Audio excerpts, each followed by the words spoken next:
punish you. Whistleblowers are crushed beneath the feet of the organisation. There's a real lived fear of, if I stand up here, I'm going to be the victim. The force will put their reputation ahead of the public, ahead of their own staff, and it's unacceptable. It's not right. Highly regarded officers who claim they've been forced out of West Midlands Police, victimised for daring to challenge a toxic culture inside the organisation.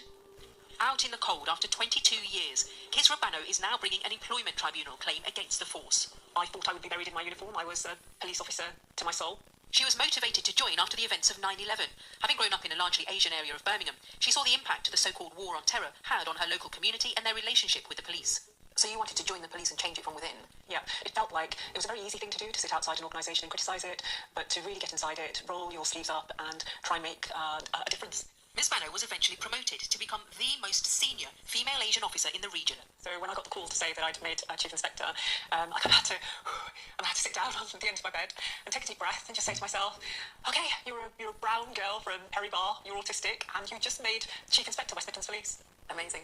And you felt supported by the force? Yes, there was a long time where I was not just celebrated, but also showcased. I first donned my uniform on Fozil Road. Showcasing her success, this video. The city of coming together. Promoted as part of Coventry's City of Culture. Ms Bano wanted to use her profile to help other officers. In 2020, police forces were grappling with issues around race following the murder of George Floyd and Black Lives Matter protests. She set up a monthly forum called Brave Space to encourage officers to open up and reach some common ground. Ms Bano was shocked by the experiences officers shared in those sessions.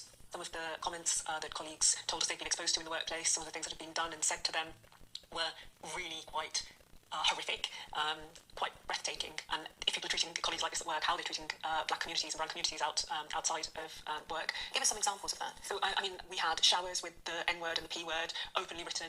So showers that police officers use within the station? Yeah, within the station that nobody else has access to. We had a brown female who was told by a senior officer that her brown skin would look great against his white sheets. In one comment, you've managed to wrap up all that, misogyny and all that racism. She was inundated with other disclosures. Following a terrorist incident, a Muslim colleague was asked, "So your mates have been hunting again?" A black colleague was asked to. "Get on the table and give me a tribal dance." A colleague with a mixed heritage son was told. "You're lucky he's not any blacker." And an officer said in front of witnesses. "My dad used to say I had a nose."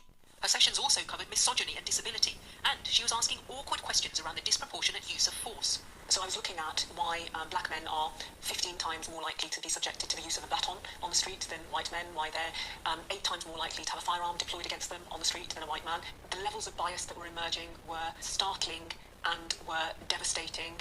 Ms Bano compiled a report called Bristling at Black. She says it detailed what hundreds of response constables had admitted about their attitudes towards black men. Their comments included, "You wouldn't want your daughter to marry one." "All black people take drugs."